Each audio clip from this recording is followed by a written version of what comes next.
Hello everyone, welcome back to my channel. Welcome back to one more vlog. Welcome back to one more recipe vlog. ఈ వ్లాగ్లో గుత్తి వంకాయ పులావ్ ఎలా తయారు చేసుకుంటారో చూద్దాం. గుత్తి వంకాయ పులావ్ కోసం గ్యాస్ మీద ఒక ప్యాన్ పెట్టుకొని దాంట్లో కొన్ని వేరుశనక్కాయలు అదే పీనట్స్ వేసుకొని వేపుకోవాలన్నమాట. ఆ పీనట్స్ వేపుకొని పక్కన పెట్టుకోవాలి. బాగా దోరగా వేపుకొని పక్కన పెట్టుకోవాలి. అదే ప్యాన్లో మళ్ళీ మినప్పప్పు, శనగపప్పు, లవంగాలు, దాల్చిన చెక్క, జీలకర్ర, యాలకులు, ఎండుమిరపకాయలు వేసి దోరగా వేయించుకోవాలన్నమాట. సిమ్లో పెట్టుకొని దోరగా వేయించుకోవాలి. డ్రై రోస్ట్ చేసుకోవాలి, ఆయిల్ వేసుకోకండి.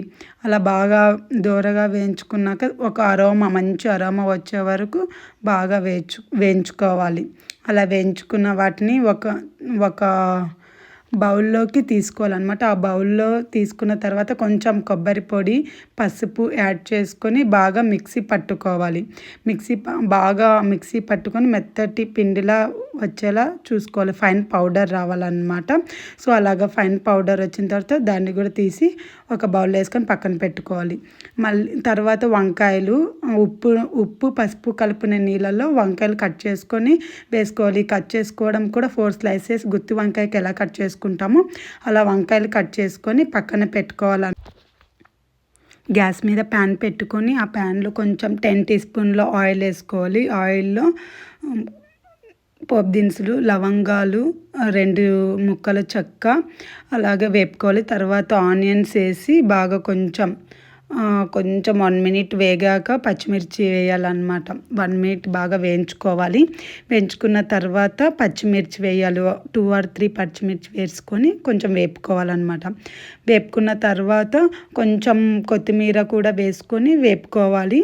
కొత్తిమీర వేస్తే ఇక్కడ అరోమా మంచిగా వస్తుంది అనమాట. ఆ ఫ్లేవర్ అరోమా బాగుంటుంది కొత్తిమీర తాలింపులో వేసి వేపుకుంటే.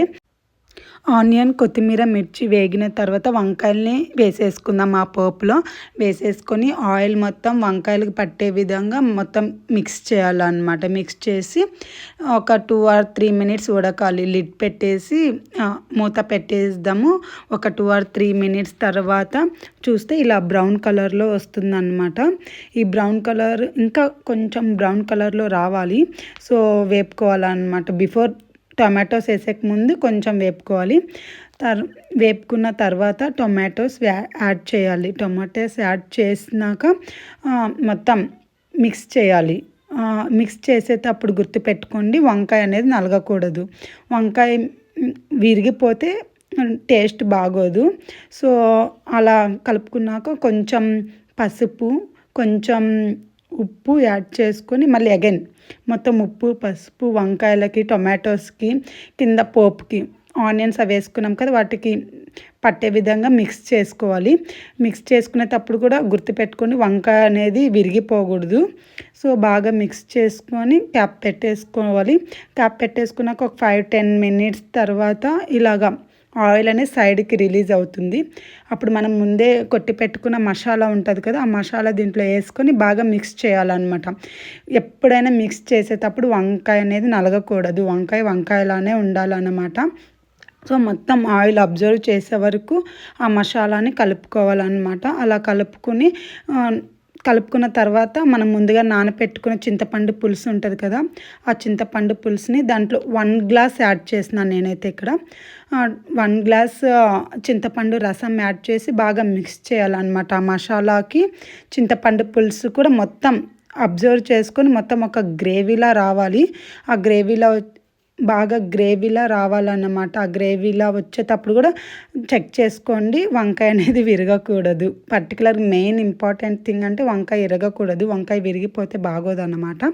సో నెక్స్ట్ మనం వాటర్ యాడ్ చేసుకోవాలన్నమాట. మనం 1.5 రైస్కి మేము 2.5 వాటర్ యాడ్ చేస్తున్నాం. వాటర్ యాడ్ చేసుకొని దాంట్లో ఉప్పు, కొత్తిమీర, పసుపు యాడ్ చేయాలన్నమాట. యాడ్ చేసిన తర్వాత లాస్ట్లో క్యాప్ పెట్టే ముందు పుదీనా కూడా వేసి కొంచెం మిక్స్ చేసి కలిపి క్యాప్ పెట్టేసేయాలి.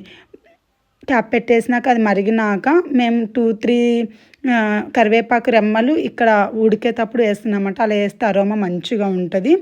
దెన్ ఇలా ఉడికినాక నానపెట్టుకున్న బియ్యం 1.5 గ్లాస్ నానపెట్టుకున్నా అని చెప్పా కదా, ఆ 1.5 గ్లాస్ బియ్యం ఇక్కడ యాడ్ చేస్తున్నాను అనమాట. 1.5 గ్లాస్కి మేము 1 కప్పు చింతపండు పులుసు 1.5 వాటర్ వేసుకున్నాము. సో మొత్తం ఆ చింతపండు పులుసు కూడా కౌంట్ అన్నమాట. 1 గ్లాస్ వేసాం కదా, సో అంతా రైస్ వేసి పెట్టుకోవాలి. సో నెక్స్ట్ ఇలా అడుగంటకుండా చూసుకోవాలన్నమాట. బియ్యం వేసినాక ఇలా అన్నం ఉడికిపోద్ది కదా, అలా అడుగంటకుండా చూసుకోవాలి. మధ్యలో ఇలా చూసుకున్నాక కింద వాటర్ని అబ్జర్వ్ అయిపోయాక అడుగంటకుండా ఉండాలంటే కింద ఒక తవ్వ పెట్టేసి పైన ఈ బిర్యానీ బౌల్ అనేది పైన పెడితే కింద మనకు బౌల్ అడుగంటదు బిర్యానీ. సో అలా చేసుకుని ఇలా దగ్గర అయ్యే వరకు అలా చేసుకోవాలి. దగ్గర అయినాక పైన మనం ఇలా దగ్గర అవుతుందంటే ఫైనల్గా అయిపోయిందన్నమాట. సో కొత్తిమీర పుదీనాతో ఫైనల్ టచ్ అప్ ఇచ్చేసి కంప్లీట్ అయిపోయింది. ఇది ఆ రోజు మా ఇంట్లో ఫిష్ కూడా చేశారు. సో ఈ రెసిపీ నెల్లూరు చేపల పులుసు అనమాట. ఈ రెసిపీ కూడా సపరేట్గా ఒకరోజు యాడ్ చేస్తాను. మా మమ్మీ చాలా బాగా చేస్తుంది. సో మా అన్నయ్య కూతురు మా అక్క కూతురు వాళ్ళకి పెట్టి టేస్ట్ ఎలా ఉందో తెలుసుకుందాము. సో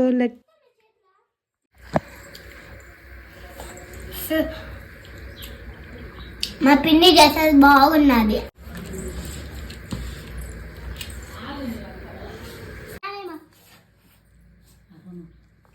ఎట్టిందా అద్య చెప్పు. బాగుంది. నువ్వే బాగుంది.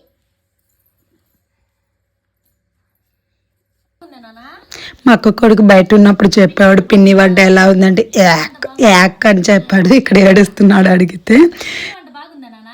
ఇంకా ఇంతటితో ఈ వ్లాగ్ ఎండ్ చేస్తున్నా అండి. Thank you so much for watching this video. ఈ వీడియో మీకు నచ్చినట్లయితే సబ్స్క్రైబ్ చేసుకున్న ఛానల్ని. ఇంకొక వీడియోతో మీ ముందు ఉంటా.